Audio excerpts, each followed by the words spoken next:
Asylum games. Why does Arkham Asylum seem like it's pulled right out of a horror story? That's because it basically is. It's pulled from the work of H.P. Lovecraft stories set in Arkham, Massachusetts. Yes, in this fictional Arkham, Massachusetts, there's an Arkham Sanitarium. But this Arkham Sanitarium that H.P. Lovecraft came up with was actually based on a real place, Danvers State Hospital in Massachusetts. So yes, if you break it down, Arkham Asylum is based off of a mental institution in Massachusetts. Anybody else want to go visit? Because judging from the pictures, it looks like a real-life Arkham Asylum.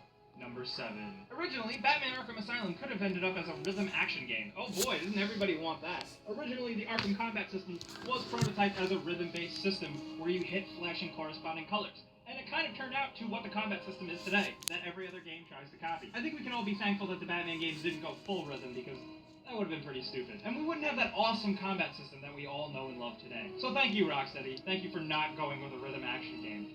Number 6. In the Blackgate Prisoner's side mission, the booking number for one of the convicts is actually the same number that was given to O.J. Simpson after he was arrested in 1994. We don't know whether or not the Blackgate Prisoner was driving a white Bronco at the time of his crime, but it makes you wonder, would O.J. have gotten away with it if Batman were real? Number 5. You know Batman's explosive gel gadget? You know the way when he sprays it, it sounds like whipped cream?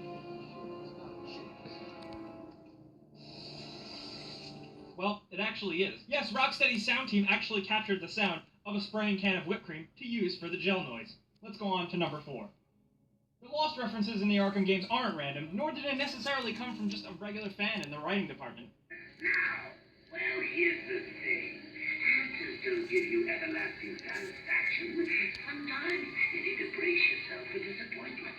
Now think about it. Imagine your favorite TV show. You've been through it all, the ups, the downs, the crazy coincidences, and then bang! They tell you what it's all about. Arkham City was actually written by Paul Dini. Paul Dini, for those of you who don't know, does have credits that include the role of story editor for the early episodes of the TV show Lost. So if you're ever playing Arkham City and you hear one of the random thugs complain about the Lost series finale, you'll know that also the writers had a problem with it too. Number 3. It is possible in Arkham City with a glitch to get over the walls of the Arkham City limits. Doing this actually reveals a substantially modeled Gotham, Arkham Asylum, and other areas that aren't really visible from the regular game's walls. Of course, none of it is completely detailed and fully rendered, and none of it's actually solid, so you have to get through it on a single glide. This city was eventually adapted and expanded upon Batman Arkham Origins. The developers of Batman Arkham Origins were lucky enough to have a city mapped out for them, so all they had to do was add in the details.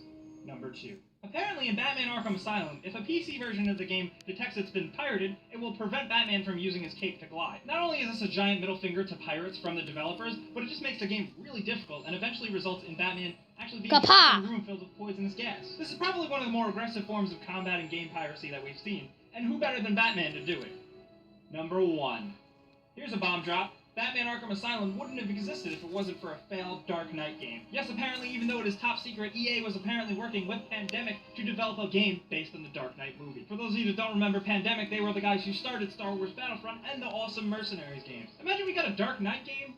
I feel like it would be a little boring. Honestly, I'd rather play as Heath Ledger's Joker than Batman because he was barely in that movie. This game was totally secret and really only murmured by anonymous sources and accidentally mentioned in an interview by Gary Oldman on G4. Unfortunately, the movie came out in 2008 and we never saw the game. This was a huge financial loss for EA and eventually led to the shuttering of one of Pandemic's subsidiaries. And then we all know the ultimate fate of Pandemic, the entire studio shut down a few years later. So thankfully, after EA's screw-up, Eidos Software handed over the reins to Batman to Rocksteady Studios, and the rest is history.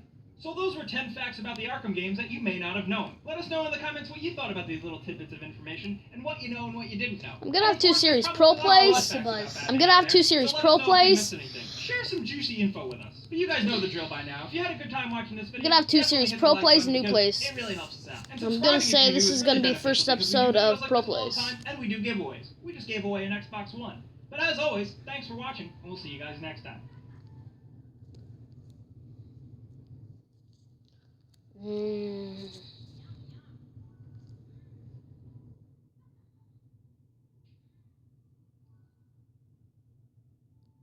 Arkham games are riddled with clever Easter eggs. Some of them are simple references to characters in the comics or the movies, others may very well be used as predictions as to what's gonna happen in future games. My name is Globku, and this is a list of my personal favorite Easter eggs in the Arkham games. Welcome to TG10.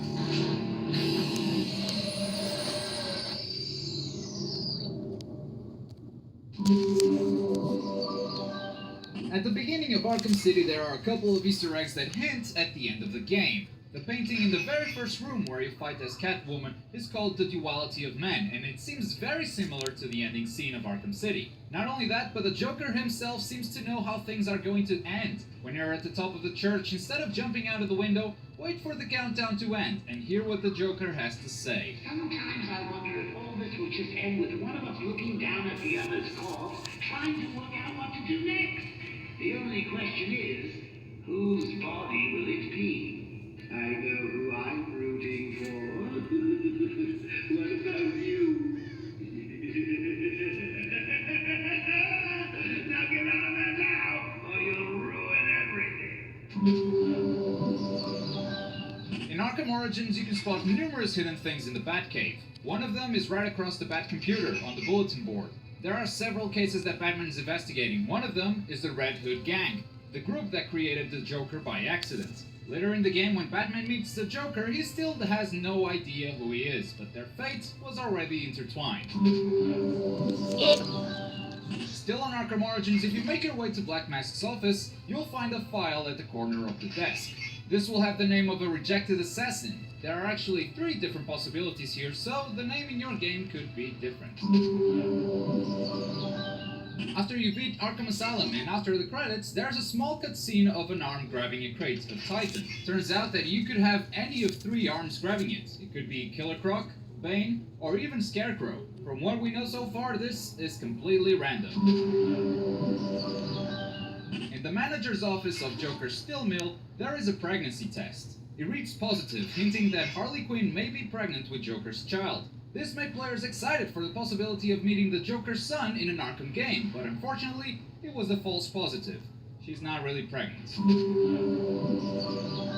Here we are back at the beginning of Arkham City. I played through this game several times, but only when someone pointed this out to me did I notice some familiar faces as Bruce is entering Arkham City. First we have Black Mask at the right side of the entrance. He's resisting 2 Tiger Guards who eventually subdue him. When you enter Line A, we've all seen the criminal look back to you and say that you're on his list. What I didn't notice was the fact that this was Deadshot, hinting at his side mission that takes place later in the game. And finally, when you see the mass of screaming inmates, you can spot Azrael watching on the rooftop from afar. This game is full of hints of what's about to happen. I can't believe I didn't see it earlier. The Calendar Man has several different messages if you set the date on your PC or consoles to the various holidays highlighted on the calendar next to his cell. This is already widely known because there's an achievement for listening to all of his holiday speeches. What's somewhat less known is that if you set the date to December 13th of 2004, you'll have another secret message for you. This is the date when Rocksteady Studios was founded, and here's what the Calendar Man has to say. Well, well, well. And on today of all days, you remember my early work? Flawed, but it showed promise. Just like you. As your skills improved, I perfected mine. In the Warden's office in the Arkham Mansion, there is a wall that you can blow up with the explosive gel. It has to be applied in a very specific spot, but if you manage to do it, you discover a secret room. Inside this room you can see several plans that Quincy Sharp has for building a giant prison in the north of Gotham, which is exactly what happened in Arkham City. So long before Arkham Asylum was a success and before there were any talks about a sequel, Rocksteady was already planning this game to be much larger than Arkham Asylum. Scarecrow vanished after we encountered him in Arkham Asylum, but we can see he's up to something in Arkham City. There are several indicators to his presence.